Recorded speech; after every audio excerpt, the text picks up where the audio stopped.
Tadi katanya mau naik kelas ya.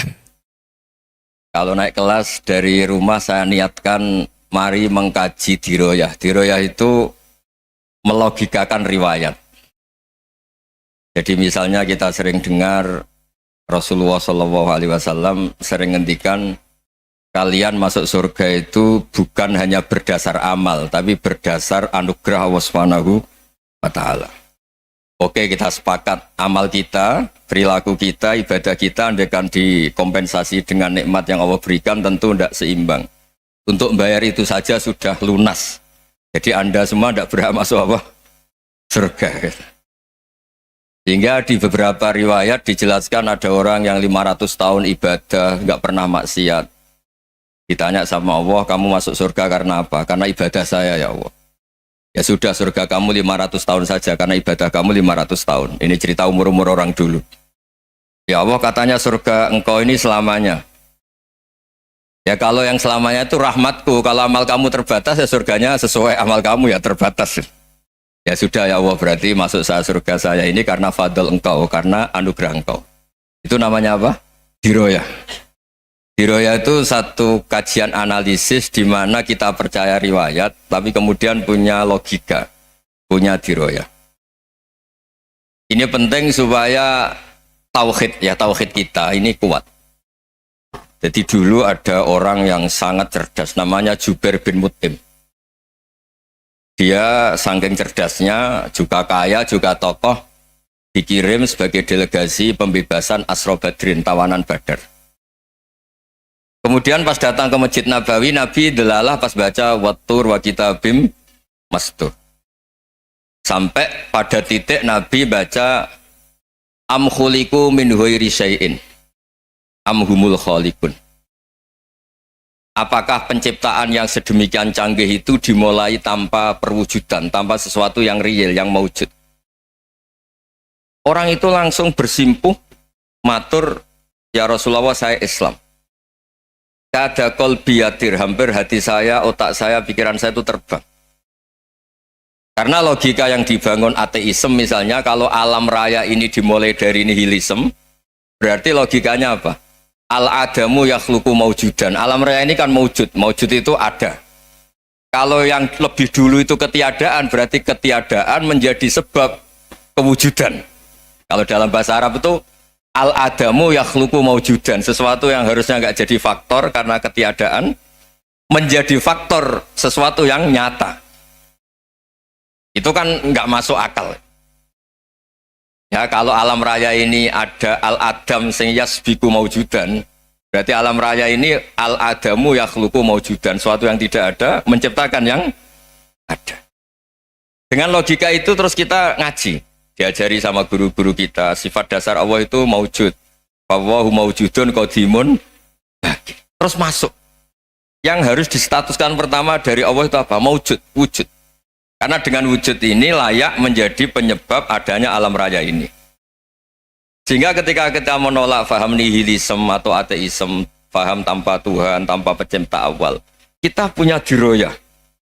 Bahwa tidak mungkin ketiadaan ini menjadi sebab perwujudan alam raya, yaitu am khuliqu min ghairi syai'in. Masa alam raya ini diciptakan tanpa sebab yang nyata, yaitu wajibil wujud. Siapa itu? Allah Subhanahu wa Ta'ala. Begitu juga menyangkut sholawat. Orang boleh beda pendapat tentang redaksi sholawat. Ada yang sholli ala Muhammad, ala Sayyidina Muhammad, Nabi Muhammad. Monggo lah, masalah redaksi saja. Tapi setelah dianalisis, Nabi itu Pak Rektor, jadi Nabi setelah Nabi Isa saking dihormatinya sampai dituhankan. Juga jadi Nabi yang ada cerita masih hangat, orang Yahudi itu bunuh Nabi. Jadi yang satu mendudukkan Nabi sedemikian tinggi sampai kayak Tuhan, yang satu menjatuhkan Nabi sedemikian rendah sampai dibunuh. Kayak apa susahnya jadi Nabi Muhammad SAW. Kemudian dengan gampang Hadaddin agama ini bikin syariat yang bernama sholawat. Redaksinya monggo lah sesuai tradisi masing-masing. Allahumma sholli ala Muhammad, Allahumma sholli ala Sayyidina Muhammad, ala Nabiyina Muhammad, monggo lah. Tapi yang jelas redaksi ini kalau di diroyah dikaji, Allahumma itu Tuhan, Tuhan itu pemberi. Wa Muhammadun wa in jalla qadruh abdun min ibadi. Muhammad apapun tinggi derajatnya tetap berstatus hamba. Sehingga agama ini terjaga oleh syihotus sholawat. Agama ini terjaga oleh redaksi sholawat. Yaitu Allah tetap pemberi sebagai Tuhan yang enggak tersaingi, la syarikalah. Rasulullah Muhammad wa in jalla qadruh, apapun prestasinya, bisa mi'raj, bisa apa saja, tetap seorang hamba yang butuh muhtajun ila rahmatih. Jika redaksi Allahumma sholli ala Muhammad ini mengukuhkan yang Tuhan tetap Tuhan, hamba pilihan tetap hamba pilihan.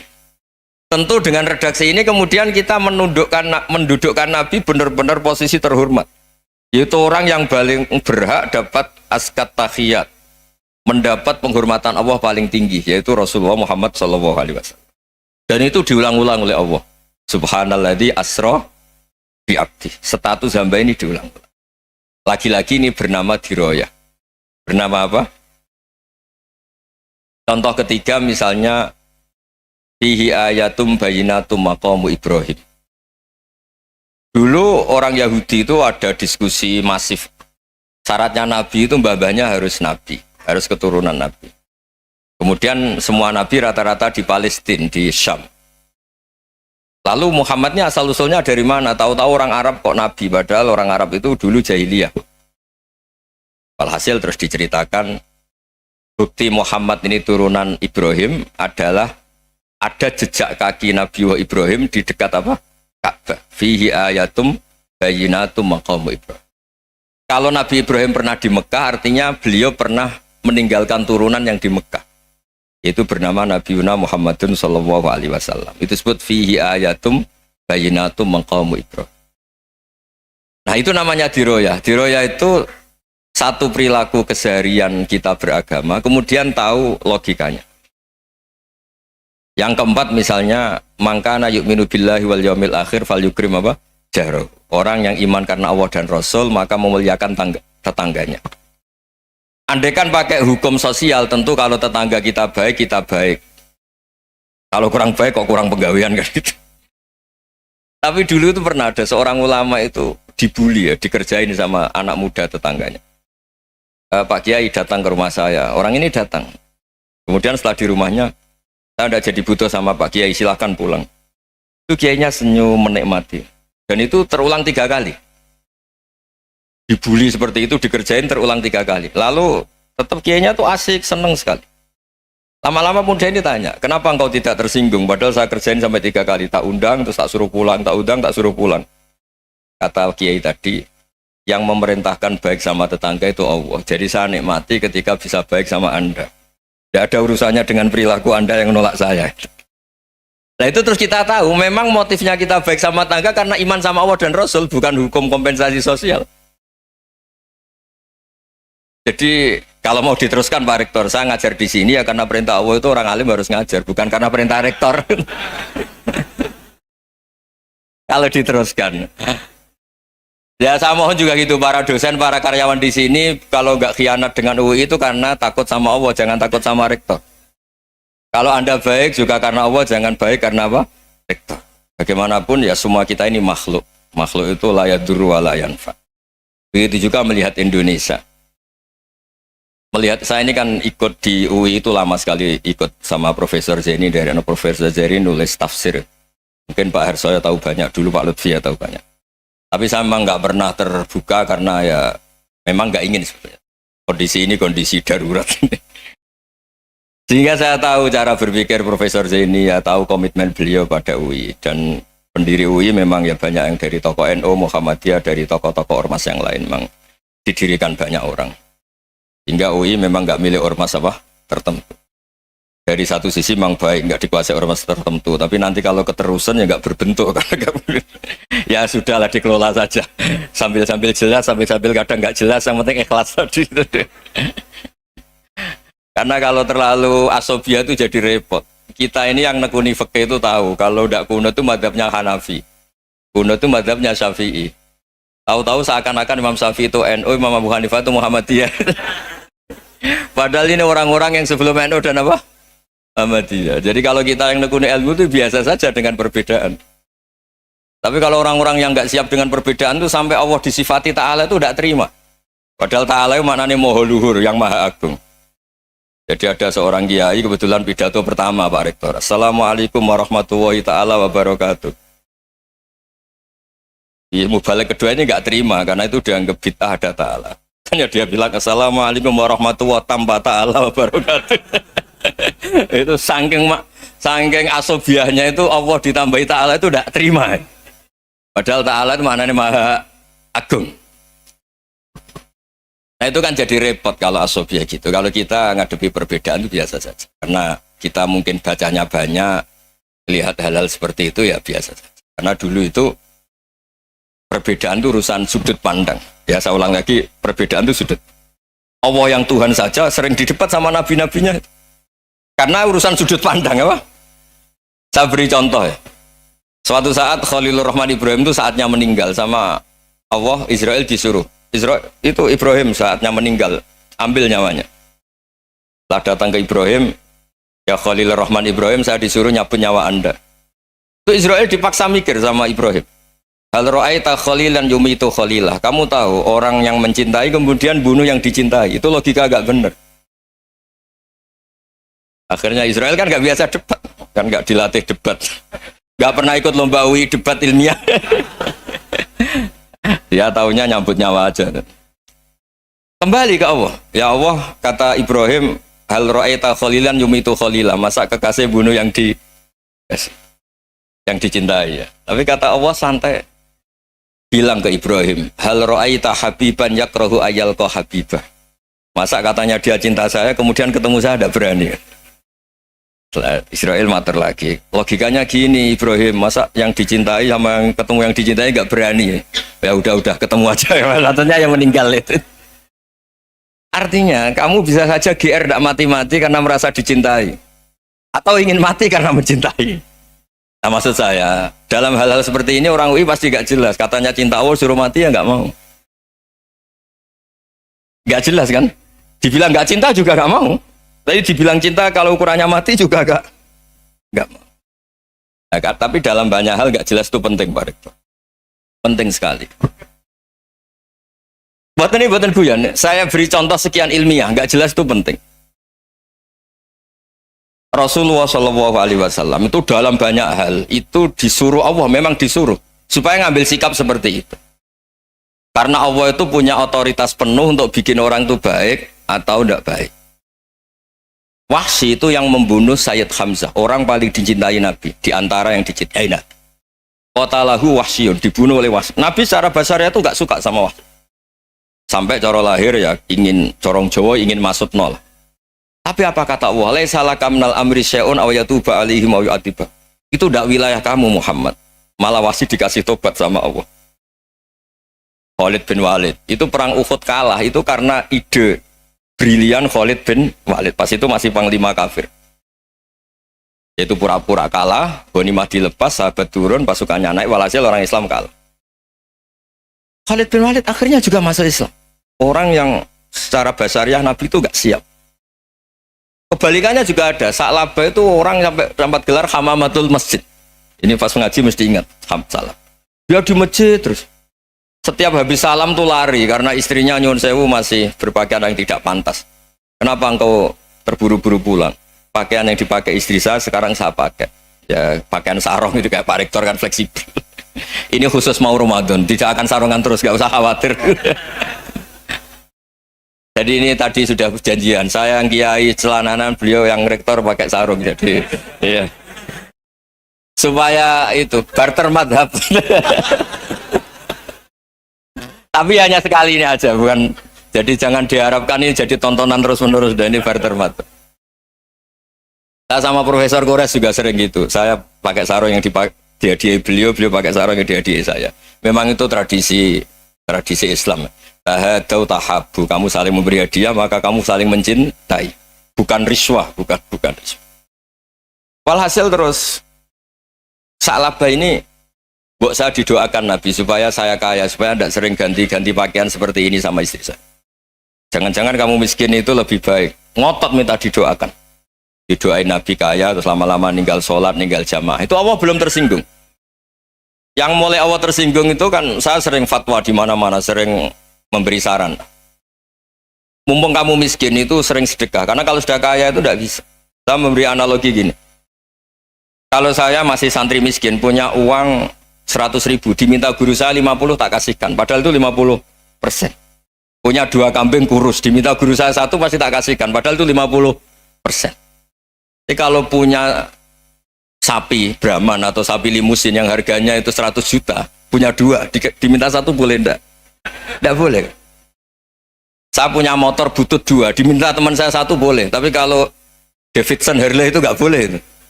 Nah, walhasil itu kalau kita miskin, misalnya kita zaman kuliah atau zaman mondok atau zaman apa saja, punya uang 100.000, nartik temannya sampai 50.000 kan biasa. Tapi setelah 1 miliar, berani enggak kamu kasihkan 500 juta? Sama-sama 50%. Enggak kan? Nah salabah gitu, ketika zakat masih per 40 kambing 1 kambing itu sebenarnya kan masih ringan. 41, 82. Kambingnya itu sudah mabenal jabalen. Barang dihitung zakat karena sudah ribuan, jumlahnya sampai 400 kambing. Banyak lah pokoknya. Terus kata salabah, ini pemerasan. Karena jumlahnya besar. Allah tersinggung karena nabinya dianggap narik zakat itu dianggap khoros, dianggap pemeras. Allah tersinggung kemudian fa'aqobahum nifakon fi qulubihim ila yaumil. Dia ditetir munafik. Semenjak itu terus tadi kembali gak jelas tadi. Barkohnya gak jelas itu menjadi orang tuh bijak. Ini sekarang nakal, jangan-jangan nanti jadi orang baik. Yang sekarang baik, jangan-jangan suatu saat jadi tidak baik. Semua orang introspeksi. Gak ada jaminan kalau kita sekarang baik akan baik terus. Gak ada jaminan kalau kita sekarang buruk akan buruk terus. Sehingga terus banyak kiai-kiai bijak itu memang lahirnya nggak tegas. Tapi nggak tegas itu yang menjadikan bijak. Karena sama-sama mungkin. Itu yang disebut laisa laka minal amri syai'un aw yatuba alaihi wa yu'adzibum. Itu tidak wilayah kamu.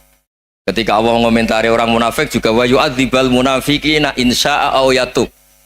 Bisa saja ada yang disiksa, bisa saja ada yang dikasih tobat. Karena pola yang kita analisis itu semuanya menurut kita. Bukan menurut kemaslahatan orang apa? Banyak. Saya punya sekian contoh cerita. Orang yang sowan kiai baik-baik, mungkin bawa gula atau salam tempel, tidak tahu lah. Itu tidak mesti jadi wali. Tapi Kalijogo yang kenal Sunan Bonang, itu kenalnya itu karena ingin begal. malah jadi wali. Nih. Tapi tidak usah dicoba. Umar itu nyari Nabi itu mau dibunuh. Tapi malah tobat jadi orang baik. Jadi ini penting ngaji ya, supaya yang tidak tegas itu, tidak jelas itu kadang baik. Nah termasuk saya juga termasuk dia yang milih tidak jelas. Saya sering gojlok gini, Fajar Hadili ini murid-murid saya sering saya gojlok. Kalau semua sistem pendidikan kayak kampus, kayak UII, kayak UIN semuanya, itu sistem yang bagus karena tertib, jam kuliahnya jelas, mata kuliahnya jelas. Kalau di pesantren itu Pak Arso itu nggak tertib, tapi justru itu enak ketemu di jalan orang berani tanya. Nah, ini kalau mbak-mbak misalnya menstruasi, mau belajar haid nunggu semester berapa baru tahu. Itu bisa sekian tahun nggak sholat karena nunggu pelajarannya baru diterangkan. Mau haji juga gitu, nunggu mata pelajaran haji. Kalau nggak jamnya nggak mau dosennya ngajarin. Nah, kalau kiai kan nggak ketemu di jalan tanya dijawab. Jam berapa juga dijawab. Artinya Indonesia itu berkah, ada sistem kampus yang tertib. Ya semoga termasuk tertib gajinya. Tapi tertib gajinya itu juga sebenarnya rugi. Saya sering ada pegawai negeri Gus, tolong doain saja di PNS enak jadi. Gajinya tetap. Kata saya nggak mau kalau gaji saya tetap. Kok bisa Gus enak tiap bulan mesti dapat gaji. Kalau tetap nggak naik-naik kata saya. Kalau kiai gajinya nggak tetap, tapi di atas yang tetap kata saya. Artinya Indonesia itu berkah. Kalau semuanya pakai sistem pendidikan setertib ini, orang mau tanya haid ya nunggu pelajaran haid. Bab haji ya nunggu pelajaran haji. Tapi kalau ketemu kiai itu enggak. Ya pokoknya saya pernah di pasar, Gus mau tanya apa? Anak saya sih keluar darah terus gini-gini. Padahal biasanya haid hanya 7 hari gini-gini. Ya sudah kembalikan ke biasanya rudat kilal adat. Itu enggak usah sowan ke rumah. Juga enggak registrasi dulu, enggak daftar dulu. Ya ini tidak nyindir cerita saja supaya ini bukti koalisi beneran. Jadi saya yang kiai gak tertib jam, koalisi sama yang tertib jam. Jadi kalau semuanya sistem kampus, nanti pertanyaan tuh nggak bisa on time, nggak bisa setiap saat. Makanya Indonesia itu berkah. Kiai-kiai yang alim yang di jalan-jalan banyak, juga kiai yang di kampus dokter-dokter fikih banyak, yang nekuni ilmu umum ya banyak, macam-macam. Itu masalah itu kalau saling mengadili itu baru masalah. Misalnya kiai ngeluh nggak enak jadi kiai tidak punya gaji tetap, yang dosen ngeluh nggak dicium tangannya, karena memang unik Indonesia itu. Kalau guru fikih kok dosen itu tetap nggak dicium tangannya. Karena pikirannya anak-anak itu wong sudah bayar disuruh nyium. Itu kayak di alam sadar tuh gitu. Kalau kiai itu kan anak-anak gak bayar itu. Ya upahnya cium tangan itu. Makanya kalau kiai-kiai tidak keramat bisa mati karena cium tangannya doang itu bisa mati itu kiainya. Ya ini cerita. Supaya saling menghormati saling menghormati. Jadi kalau makanya itu pakar-pakar akhlak ya, pakar-pakar etika peradaban. Itu tertampar betul ketika Nabi urusan ilmu itu mengabaikan itu kalau sudah urusan ilmu. Misalnya begini, ada urusan ilmu, ada mbak-mbak cantik atau ibu-ibu cantik. Itu dalam Islam itu diajarkan jangan sopan-sopan banget. Kata Nabi, karena kekuatan ilmu itu di atas kekuatan akhlak, di atas kekuatan adab. Ya nisa an-nabi lastunna ka ahadim minan nisa. Ini taqaitunna fala takhdu'na bil qaul. Faya tama alladhi fi qalbihi maradun. Misalnya ada babak cantik, menarik, kemudian sopan misalnya sama Pak Fajarin sama dosen-dosen. Monggo binara. Wah itu bahaya pikirannya kemana-mana itu. Orang yang imannya pas-pasan, wih berarti mau. Maksud saya kalau cantik, menarik, ketemu di jalan, biarin aja dosennya mau kemana, biarin aja.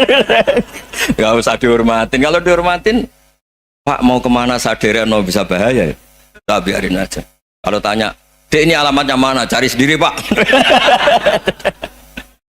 Karena hanya dengan cara itu, si Pak dosen ini gak kepikiran. Gak ada orang suka, orang kedus itu gak akan. Tinggal sudah cantik, sopan. Wah bisa pikirannya macam-macam. Itu ilmu. Fala takhdu'na bil qaul. Kamu jangan terlalu lirih kalau ngomong. Fayat ma'alladzi fi qalbi maradun. Orang yang pikirannya masih kotor pasti berpikir yang negatif. Anda mungkin demi sopan sama dosen Anda. Tapi sejauh mana dosen Anda juga berpikir positif. Itu kan uji iman sama uji nyali. Nah, sama pejabat yang sopan sama kiai mungkin punya Alphard, punya Robicon, punya terus bawa uang banyak.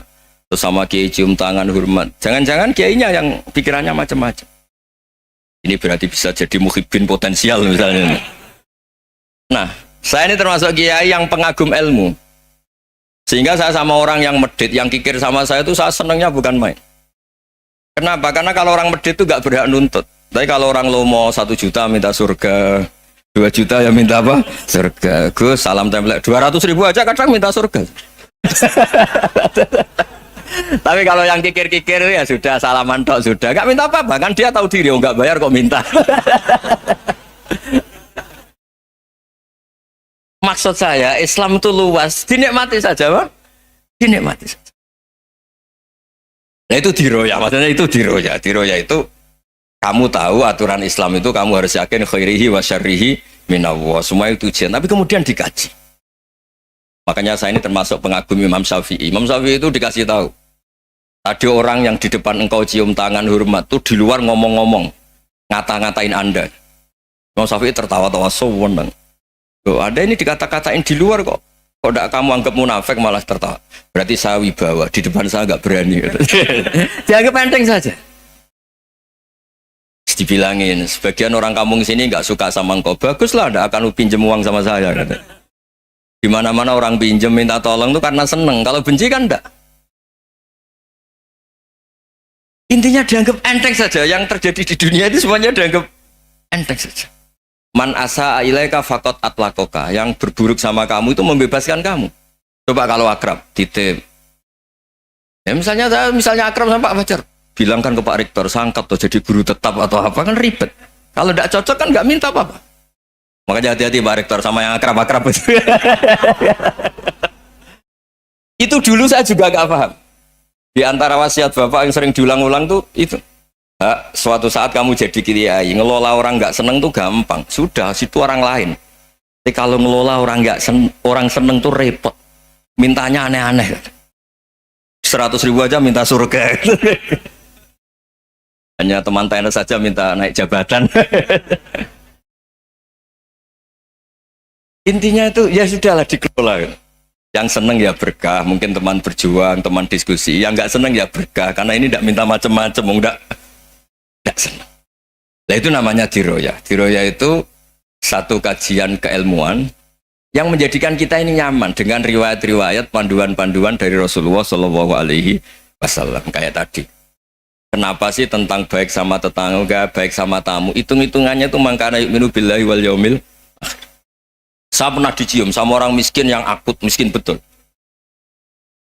Itu tak ajarin Anda ini lebih hebat ketimbang orang-orang kaya. Misalnya gini.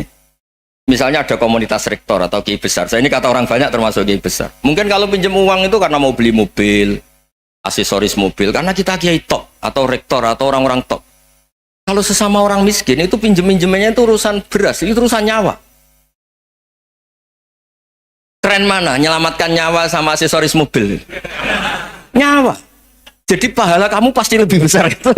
Itu senengnya jadi orang miskin terus keterusan sampai sekarang.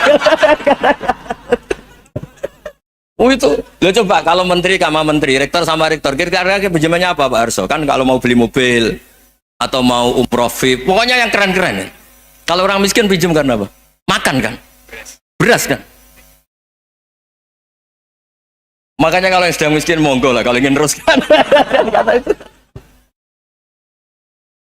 Maksud saya Islam tuh seenak itu, Islam tuh segampang itu. Sudahlah yang sedang miskin ya keren. Karena sekali sosial itu urusannya apa? Nyawa. Tapi kalau miskin semua ya Indonesia bisa tutup kan. Ya sudah yang kaya-kaya itu saya menyelamatkan Indonesia karena bayar pajak yang menjadikan Indonesia berjalan. Tapi ya dipakai yang benar. Nah, begitu seterusnya. Ada kiai miskin cerita ke kita. Terus enak jenengan alim, terus punya santri banyak, bisa ngajar di mana-mana. Saya bilang, hebat kamu. Dia hidup di daerah tertinggal. Itu yang diajarkan kan hanya tauhid. Kan nggak mungkin desa tertinggal baca fikih perbandingan madhab. Kan nggak mungkin. Kalau yang kayak Pak Fajar, Pak Sadali kan nggak mungkin. Fikih perbandingan apa? Madhab. Menyorot madhab dunia. Kayak engke-engke itu kan nggak benar. Tapi pertanyaannya, yang menyelamatkan masuk surga itu tauhid apa perbandingan madhab? Tauhid. Ini hanya mengajarkan fardu kifayah sunat-sunat. Ini Anda mengajarkan fardu ain. Surganya dulu kamu. Oh terus senangnya jadi kayak gitu. Karena yang diajarkan apa? Tauhid. Sementara kita yang gaya-gaya ini ajarkan perbandingan apa? Ada studi banding ke Al-Azhar kemana-mana. Ini enggak tauhid. Dari orang nyembah pohon jadi nyembah Allah Ta'ala. Keren enggak? Keren. Jadi terus kayak gitu sama saya senangnya bukan karena tak bela. Tapi ada yang agak kurang ajar tanya saya. Kalau itu hebat kenapa Gus gak mau jadi kayak gitu? Waduh. Wah ya repot kalau pertanyaan. Terus tak jawab. Kalau saya jadi kayak gitu, kamu ngangsu ilmu dari mana coba? Ya dari jenengan. Ya kalau sama gobloknya ada bisa. Ya sudah Gus aja yang jadi kayak besar. Maksud saya, ya sudahlah kita begini seperti yang saya ajarkan di sini, saya sarankan supaya orang itu tahu. Ini namanya diroyah, apa? Makanya kata Imam Ghazali itu kalau kamu ingin sopan gampang melihat anak kecil, wa aqallu minni dzamban, dia dosanya lebih kecil. Karena masih kecil kan, tentu secara dosa enggak banyak. Kalau melihat orang yang tua, wa aktsaru minni ibadatan, dia tentu ibadahnya lebih banyak karena umurnya lebih banyak. Sehingga terus semua orang lain tuh di depan kita itu hebat. Ya semua orang lain sama misalnya Pak ini rektor, Pak Fathul Wahid rektor. Tanggung jawabnya lebih banyak, berarti pahalanya lebih banyak. Tapi sama, ketika melihat Nyon Sewu, melihat pegawainya yang secara lahir di bawahnya, ini tanggung jawabnya nggak banyak, pasti salahnya juga enggak. Itu yang diajarkan Rasulullah SAW, sehingga enak lah. Tapi kalau kita melihat orang lain selalu salahnya, itu pecundang. Allah saja tidak seperti itu kan, amal baik ya ada khairan, amal buruk ya ada saron, semuanya dilihat oleh Allah Subhanahu wa Ta'ala. Saya itu punya teman Gus, agak beling, agak seenaknya. Dulu miskin. Wah itu seenaknya betul. Kayak kenal Tuhan sudah. Tak tanya, kenapa kamu seenaknya? 1 bulan tuh labanya bisa 200 juta sampai 500 sampai 1 miliar. Saya itu Gus, setelah duha itu perkembangannya bagus. Duha, sholat duha itu. Saya pernah miskin kan kata apa? Ingka dari rizki fisama apa? Wa ingkana qalilan ya kalau fisama fa'anzilhu, terus wa ingkana qalilan fakasirhu, kalau sedikit perbanyak. Ini trennya sudah benar semua. Nah, wa ingkana apa ya haroman fatohiru, kalau haram yang kau sucikan. Makanya saya seenaknya kalau qalilan sudah fakasiru, paling trennya yang nggak benar juga fatohiru kata Mas. Dia yakin kalau yang nggak benar-benar sudah disucikan Allah, karena yang lain-lain sudah dari miskin sudah kaya, qalilan sudah fakasiru, paling yang haroman juga sudah fatohiru gitu. Tak tanya, lah kamu kok tahu? Polanya sudah ada Gus, karena sang qalilan.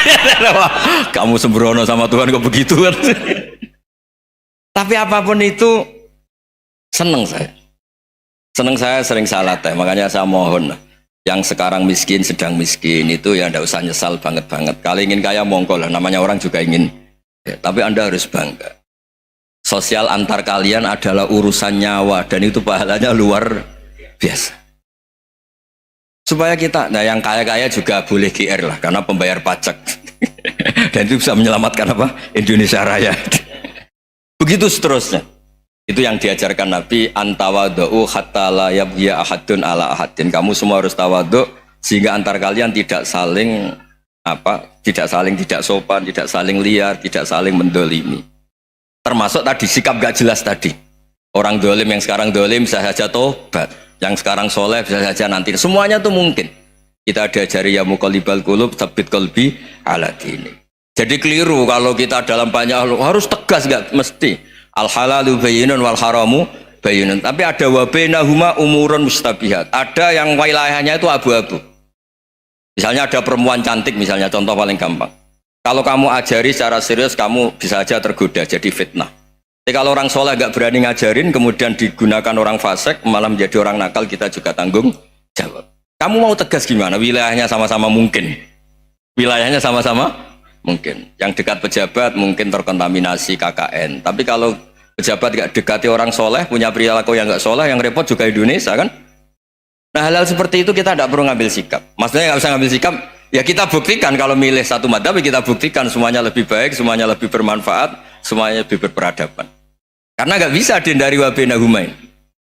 Termasuk nyuwun sewu, saya mohon maaf sama mulai Pak Harso, Pak Lutfi sampai Pak Fathul Wahid. Saya ini termasuk kiai yang nggak suka dekat sama orang-orang top. Bukan karena hasud. Memang konstitusi kiai harus gitu lah, tamud dan na'inaika.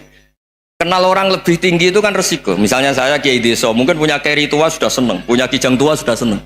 Gara-gara kenal Pak Wahid naik Camry, waduh kok saya kalah itu. Kenal orang itu kan resiko. Mungkin dosen-dosen sini kalau kenal saya di Rembang juga resiko. Di sini gak ada cium tangan, biasa dosen, wah gak enak jadi dosen. Jadi memang harus dibatasin. Sekiranya mungkin orang terus, karena latamud dan wah ainaika ilham. Kamu jangan sering melihat orang lain yang mungkin secara lahir dapat nikmat yang lebih tinggi timbang Anda. Kalau kamu nggak bisa ngelola hati Anda bisa hasut, Anda bisa dengki. Paling tidak Anda bisa ada syukur. Saya itu sering didolani pejabat. Juga sering melihat pejabat di TV-TV. Naik mobil aja ada yang naikkan. Bahkan kalau wudhu itu anduk aja ada yang bawa. Itu kalau yang nggak kuat, wih naik jadi pejabat. Ya makanya terus konstitusi kiai itu mengatur, sudahlah mata kamu itu kamu batasin. Jangan melihat sesuatu yang potensi ya, potensi menjadikan Anda tidak apa syukur. Jadi saya mohon, ini memang konstitusi saya sebagai kiai, jadi saya, tapi di hati saya tetap akrab. Saya doakan semua untuk UI, untuk semua orang Indonesia kita doakan. Kita ingin semuanya tambah baik, tambah baik. Oke, ngoten mawon. Assalamualaikum warahmatullahi wabarakatuh. Terima kasih.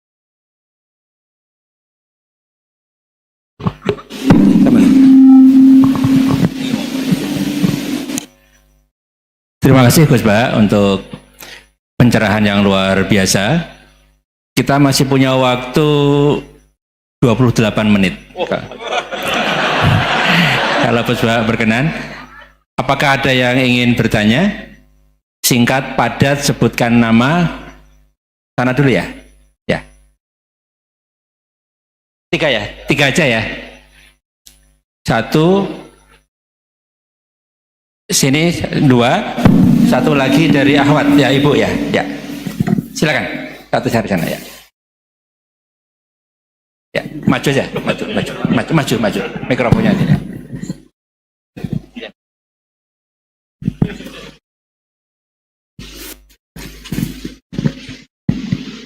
Bismillahirrahmanirrahim. Assalamualaikum warahmatullahi wabarakatuh. Perkenalkan Gus Baha, nama saya Boyi. Mungkin agak beda dengan pada umumnya. Saya bukan dari kalangan santri, tapi ketika mendengar ceramah Gus Baha pada awal-awal saya kuliah itu merasa kok kayak sebelumnya kenapa tidak masuk santri aja gitu. Karena ternyata toh yang diajarkan juga banyak dasar-dasarnya atau prinsip-prinsipnya yang sama dari jalur berpikir dan lain sebagainya. Yang ingin saya tanyakan di sini adalah ketika Gus Baha menyampaikan tentang diroyah, mungkin singkat saja Gus, apakah diroyah ini alat atau ilmu universal yang bisa digunakan ketika berdialog dengan orang-orang yang mengatakan itu kan kaidah kalian gitu, itu kan kaidahmu, ada hal-hal yang memang tidak bisa dipersamakan atau tidak bisa digeneralisir. Ya mungkin seperti itu Gus. Dan juga yang terakhir, kalau boleh saya izin bersalaman boleh Gus. Kesempatan. Oke, Assalamualaikum warahmatullahi wabarakatuh.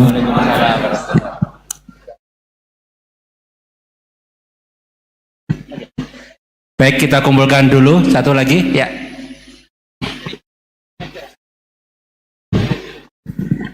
Cek. Bismillahirrahmanirrahim. Assalamualaikum warahmatullahi wabarakatuh. Ya, perkenalkan saya Taufik Satrio, biasa dipanggil Tosa. Ya. Ya. Singkatan. Baik, langsung saja mungkin untuk pertanyaannya. Di Yaumil Akhir nanti kan ada yang namanya Yaumil Mizan. Itu pertimbangan gitu kan. Nah, itu bagaimana kalau timbangannya itu sama, artinya seimbang. Apakah itu nanti akan berada di tengah-tengah antara surga dan neraka atau seperti apa? Kemudian yang kedua, itu terkait dengan perbuatan buruk ke orang lain. Ketika kita berbuat buruk ke orang lain itu kan kita istilahnya zalim kepada orang lain. Tapi di lain sisi itu secara zahir kan seperti itu. Tapi di lain sisi di akhirat itu kan kalau secara pahala kita itu membantu orang lain mendapatkan pahala. Nah.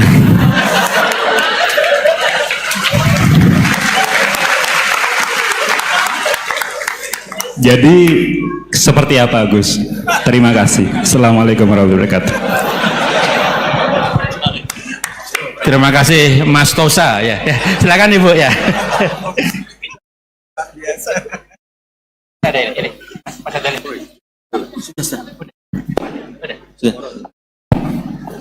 Assalamualaikum warahmatullahi wabarakatuh. Perkenalkan saya Nazula Hasanah. Mau bertanya, apakah perbedaan NU sama Muhammadiyah?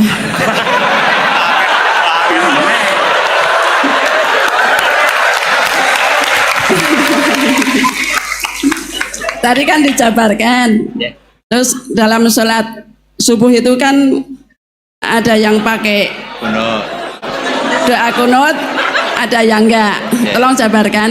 Wassalamualaikum warahmatullahi wabarakatuh. Waalaikumsalam. Baik Gus, ini ada 3 penanya. Mas Boy tadi terkait dengan diroya, apakah ini universal, termasuk untuk yang non muslim bahkan gitu kan. Kemudian yang kedua dari Mas Tosa, hisab yang seimbang Gus, kasusnya gimana ini. Yang kedua terkait dengan kalau berbuat buruk kan membuat pahala untuk yang bersangkutan itu, seperti orang puasa dikasih minum gitu kan ya. Ya. Terus kemudian puasanya ini beda antara NU dan MU, kira-kira itu ya. Silakan Gus ya. Ya.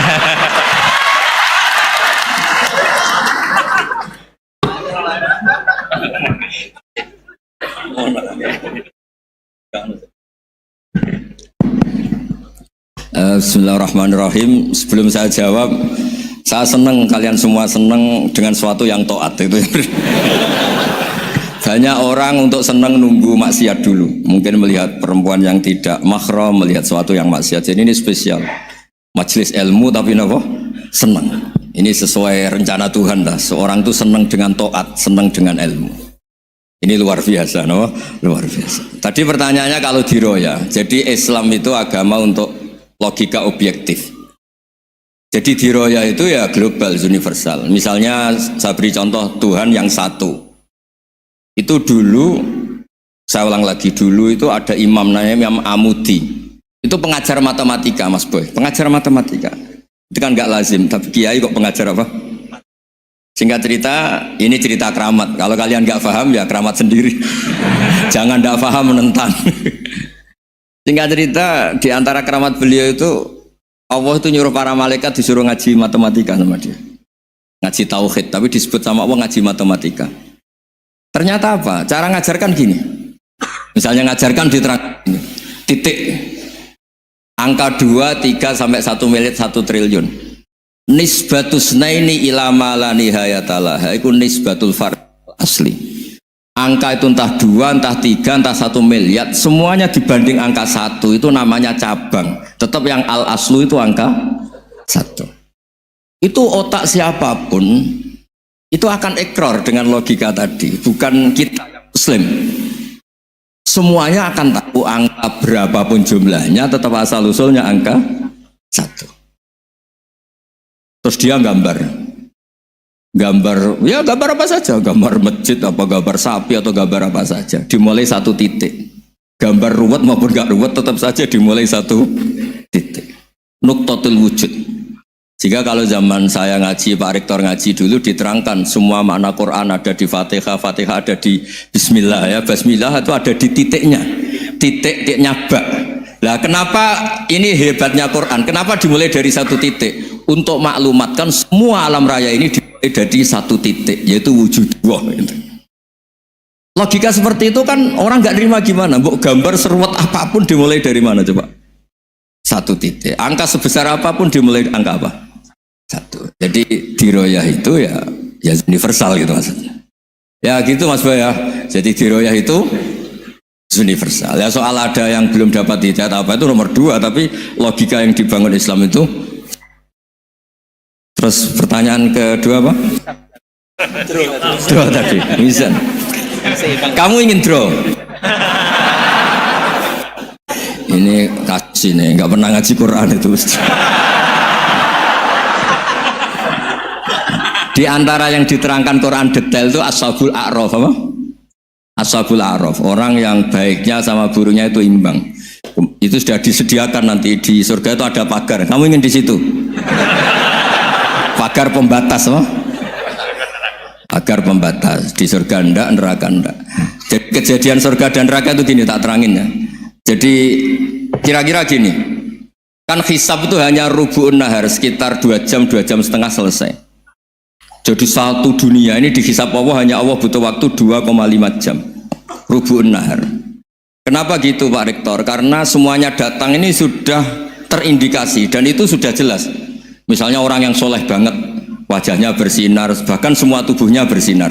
Yas'anuruhum baina aidihim. Yang pas-pasan ya sinarnya pas-pasan, sehingga nanti yang punya sinar cukup di kanan, yang kelip-kelip agak ini yang rawan kesaruk ini yang gelap gulita langsung di kiri.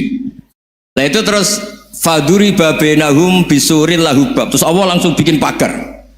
Nah yang rawan kesaruk pagarnya yang kelip-kelip tadi, yang temangsang ini karena yang jelas hitam di kiri, yang jelas putih kanan. Yang abu-abu ini sama malaikat digaruk saja. Nah, terus temangsang di Araf itu. Nah, terus setelah dipagar ini dia punya kegiatan. Kalau melihat neraka bilang Rabbana srif anna adzab jahannam. Kalau melihat surga ya Allah, ma kuntu asqa khalqik. Saya ini hamba Engkau yang tidak paling sial dan Kau Maha Rahman. Tolong saya jangan dihadapkan ke neraka lagi. Karena itu menyiksa. Sabar. Wa ahraqaka. Ya ketika melihat neraka itu dia komentar, ya Allah neraka ini begitu merusak wajah saya. Hawa panasnya itu sudah menghancurkan semua. Baunya juga agak enak. Saya minta saya dihadapkan ke surga bersama Allah. Tapi kamu tidak minta lagi kan? Tidak, saya hanya minta itu tok. Gitu. Nah ini saya pandu. Kalau kamu ngalami tak pandu. Kalau kamu ngalami tak pandu. Sama Allah terus diberi janji supaya tidak minta yang lain. Tidak, saya tidak akan minta lagi. Terus melihat surga. Nah, di surga melihat orang kayak gitu kan, di surga nanti kalian kan hura-hura semua. Wah, istri yang di dunia kurang cantik, rewel, yang di surga itu istrinya cantik semua, gak rewel semua. Gak minta belanja, cantiknya tidak usah ke salon, pokoknya top lah. Terus dia melihat tersiksa, cara Jawa ngiler. Wih, masa ngelihat tok? Akhirnya ya lama-lama berani ngajukan, ya Allah masa ngelihat tok gitu. Dikasih masuk gitu. Ya terus, tapi kamu kan janji tidak minta lagi. Ya terus ngerayu-ngerayu Tuhan lagi. Akhirnya walhasil nanti kalau betul-betul A'raf itu nasibnya akhirnya masuk surga. Tapi tadi digarap dulu lah, dikerjain dulu. Itu lama sekali perjalanannya, memang lama sekali. Nah soal orang membunuh itu, apa contohnya tadi? Berbuat buruk sama orang lain, ya apapun lah. Berbuat buruk sama orang lain itu, kalau faktanya nanti tobat, Allah yang bisa ngelola itu. Makanya Nabi pernah senyum-senyum, pernah tertawa-tawa. Sungguh ketika Allah menghendaki rahmatnya itu semuanya indah. Yaqtulul qatil fayatubu hadza. Jadi ada orang yang saya membunuh, terus dia tobat serius. Kemudian al-maktul yang dibunuh ini masuk surga karena madlum. Qatilnya karena tobat serius juga masuk surga. Ya begitu juga di kedoliman-kedoliman yang lain. Jadi ya makanya tobat itu penting sekali. Ya taruh saja begini yang terkenal ya, contoh Wahsy itu jelas di surga karena syahid dibunuh Wahsy. Apa Hamzah? Hamzah ini jelas di surga karena matul syahidan, dibunuh secara syahid oleh Wahsy. Tapi karena Wahsy tobatnya serius, nanti juga di surga. Begitu juga keburukan-keburukan yang lain. Jadi tobat ini misalnya ada orang hartanya dicuri. Tentu yang dicuri ini kalau dia orang baik, ya mungkin secara formal lapor polisi, tapi kalau dia orang baik mungkin ridho lah, sudah itu saya ridho kan. Berkahnya ridho, dia menjadi orang baik karena ridho diuji Allah, hartanya apa? Dicuri. Kemudian yang mencuri tobat, entah harta itu dikembalikan, entah dikasihkan masjid sebagai amalnya yang dicuri, entah apa-apa, Allah ngasih tobat orang ini. Kemudian sama-sama jadi orang baik, kemudian sama-sama di surga. Makanya itu Nabi sampai senyum-senyum, betapa rahmatnya Allah tidak terbatas. Sama lagi, betapa rahmatnya Allah tidak terbatas. Bahkan qatil sama maktul bisa ngopi di surga bareng tadi itu. Karena ya tadi masyhur itu. Yang paling legenda dalam sejarah Islam kan, saya pernah membunuh orang yang sangat dicintai Rasulullah. Sebagai tobat saya akan membunuh orang yang paling dibenci Rasulullah. Singkat cerita, Wahsy ini menangi bunuh Musailamah al-Kadzdzab, orang yang ngaku-ngaku Nabi yang merusak tatanan apa? Islam. Apapun itulah, cerita-cerita apapun itu. Makanya saya sering cerita, kalau preman pasar itu tobat, bu, jangan nyapu masjid. Tobatnya tetap di pasar. Yang dulu pasar gak aman karena dia, sekarang aman karena dia. Jangan tobat terus nyapu di pasar, pasar diganti suksesennya pengganti. Itu nggak fair apa? Jadi kalau tobat itu harus seimbang dengan zaman salahnya. Zaman apa? Kayak Umar. Ketika dia kafir itu orang Islam dibikin takut. Terus ketika dia Islam, gantian orang kafir dibikin takut. Pertama dia Islam langsung marahnya Abu Jahal, awas kalau ganggu Rasulullah, ngadepin saya. Itu fair. Kenapa? Fair. Jangan tobatnya bikin orang takut, lah tobat ke masjid nyapu, yang di pasar diganti penggantinya tetap gaduh. Gak boleh, harusnya kalau lama bikin pasar takut, ya sekarang lama bikin pasar apa? Aman. Itu tobat yang apa? Seimbang. Ya kira-kira gitu ya. Nanti tak pandu kalau sudah di Arab. Yang ketiga NU sama MU. Satu itu beda seragamnya dan logonya.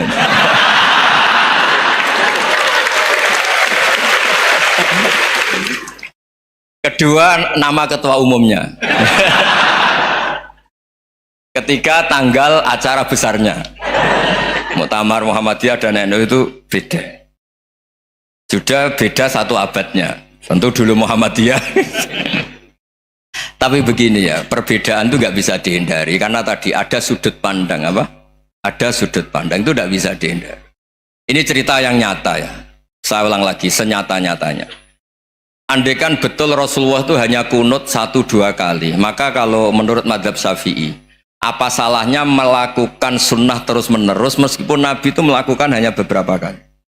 Karena pertama, sesuatu yang pernah dilakukan Nabi pasti akan menjadi sunnah yang terus-menerus. Nabi itu puasa Senin Kemis juga tidak selalu. Salah kalau ada orang bilang, Nabi malah takut kalau ibadah sunat dilakukan terus-menerus karena nanti takut dikira wajib. Itu masyhur dalam kaidah usul fikih. Tapi yang tidak kunut juga ada salah karena ya tadi Nabi ya pernah kunut, Nabi juga pernah tidak kunut karena nabinya orang banyak. Kan bukan nabi kelompok tertentu, no? Jadi sederhana. Terus menyangkut ini dengerin betul ya, sujud. Sujud itu banyak ulama yang mengatakan untuk sah itu harus melibatkan 7 anggota. Umirtu an asjuda ala sab'ati azumin al jabha wal yaden warukbaten wal kodamen. Saya diperintahkan sujud itu melibatkan 7 anggota, yaitu jabha, yaden 2 tangan, 2 lutut, terus 2 kodamen. Tapi Imam Syafi'i ngendikan, andaikan ada pendapat yang mengatakan ukurannya cukup jabha, maka itu juga benar. Karena Nabi ketika sujud ngendikan sajadalaka waj'i wa sam'i wa basori. Ya Allah telah sujud ke engkau wajah saya, jabha saya. Nabi tidak menyebut tangan, tidak menyebut rukbaten, tidak menyebut kodamen. Ini wajah dua wajah, ukurannya itu hanya jabha. Itu kayak iya, kayak enggak. Nah, hal-hal seperti itu yang menjadikan ada ijtihad. Ijtihad itu satu pemikiran yang cara sudut pandang itu kayak iya, kayak enggak. Nah, itu terus ada al-madhaibul arba'ah. Terus ketika implementasi di Indonesia, dulu Mbah Ahmad Dahlan juga ngaji Mbah Soleh Darat, Mbah Hasyim Asy'ari juga ngaji Mbah Soleh Darat. Ketika di Mekah sama-sama ngaji Syekh Khotib Minangkabau, sama-sama ngaji Syekh Mahfud Termas. Jadi ya kalau di keluarga kita itu ya biasa aja, perbedaan-perbedaan itu selama masih ilmiah dianggap biasa aja. Karena memang ngelola sudut pandang itu nggak bisa ditertibkan. Nabi Yahya itu suka berkawan orang soleh. Karena berkawan orang soleh itu enak. Tapi kalau Nabi Isa suka dadani desa-desa tertinggal yang masih macam-macam. Ketika ditanya, kenapa engkau suka berkawan orang-orang gitu? Ana tabibun udawil mardo. Di mana-mana kiai itu ya nyembuhkan yang sakit. Jadi kalau dakwah yang sudah iman tuh akeh tunggali gitu. Tapi dakwah gitu kan tantangan. Itu sudut pandang. Ada nabi itu yang tertawa terus guyon terus. Yang satu murung terus. Ya sama Nabi Isa dan Yahya kan satu angkatan. Mali aroka dohikan fakaan nama tak manumin makrillah. Kamu kok tertawa-tawa terus seakan-akan nggak ada adab saja. Yang satu tanya, Mali aroka abisan kaan nakata kenatu mir rahmatillah. Wong kok murung terus, kok dunia orang rahmat deh. Nah, Anda ini orang hebat. Guyu banter ya iso, nangis banter ya iso. Nah, itu sudah orang kombinasi itu. Isa ya mau, ya mau, Muhammadiyah ya gelem, NU ya gelem. Ya maksudnya sudah biasa aja. Karena tadi konstitusi NU yang mengatakan ibadah harus ikhlas karena Allah, Muhammadiyah juga sama harus ikhlas karena ya sudah, kalau karena Allah sudah selesai kan. Yang menjadi masalah itu kan identitas untuk hadun nafsi, untuk diri sendiri. Kalau kita ikhlas masalahnya apa coba? Coba masalahnya apa coba? Imam Syafi'i pernah di Masjid Abu Hanifah yang tidak kunut, beliau enggak kunut. Ketika tanya lima ada taroktal kunut, ikroman di hadal madhab, saya menghormati madhab ini. Jadi ya biasa. Sebaliknya juga sama, orang-orang Hanafi kalau Imam Syafi'i kunut ya ikut kunut. Karena kalaupun Anda yakin itu tidak disyariatkan, kamu juga yakin itu tidak membatalkan apa? Sholat. Itu yang perlu dicatat. Kalau Anda tidak yakin sunat, kan tidak yakin kalau itu membatalkan sholat. Jadi sebetulnya kalau dianalisis secara keilmuan itu ya semuanya normal. Karena tadi Rasulullah itu al-bahrul muhit, Nabi itu lautan yang luas sekali. Orang akan mengambil air sesuai kapasitas masing-masing dan akan merasakan kualitas air juga sesuai kapasitas masing-masing. Orang yang sangat haus melihat air seteguk ini luar biasa. Tapi yang tidak haus mungkin melihat itu biasa-biasa saja.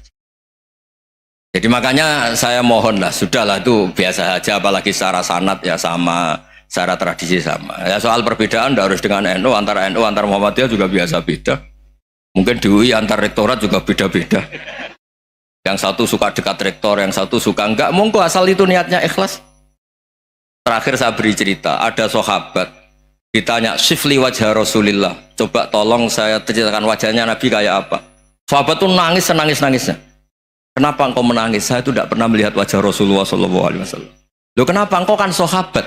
Sungkan sebagai bentuk penghormatan saya tidak berani melihat wajahnya. Sebagai bentuk penghormatan pada waktu Nabi, saya tidak berani sowan. Nabi di dalam punya keluarga, punya istri, punya cucu. Kalau saya sowan tuh ganggu. Ya masuk akal. Bentuk hormat itu tidak ganggu kan. Tapi ada orang-orang yang bentuk hormat, bentuk sayang itu sering datang ke majelis Nabi. Sama-sama masuk akal. Bisa didebat gimana? Sama-sama masuk akal. Ya sudah, itu ijtihad. Maksudnya itu ijtihad. Itu sudah sama-sama masuk akal. Abul Hasan Asyadili itu kalau kemana-mana pakai mobil mewah, pakai baju mewah. Ketika ditanya, Anda ini ulama kok pakaiannya mewah, mobilnya mewah. Ben wong ra kepikiran nyangoni ya. Nah, tapi nak kowe tawaduk melas terus dibalik numbalmu sakit ngono ra iso mulai kayak gini. Ya tapi misalnya semua gitu mesti ada yang salah paham, itu keangkuhan. Tapi kalau semuanya kelihatan gembel, nanti orang trauma jadi kiai, takut kayak itu. Ya sudah, itu wilayah ijtihad, sudah tidak usah ya, pokoknya sudah, yang penting ikhlas. Anda berani tanggung jawab nanti ketika ketemu Allah Subhanahu wa taala. Nggih, ngoten. Assalamualaikum warahmatullahi wabarakatuh.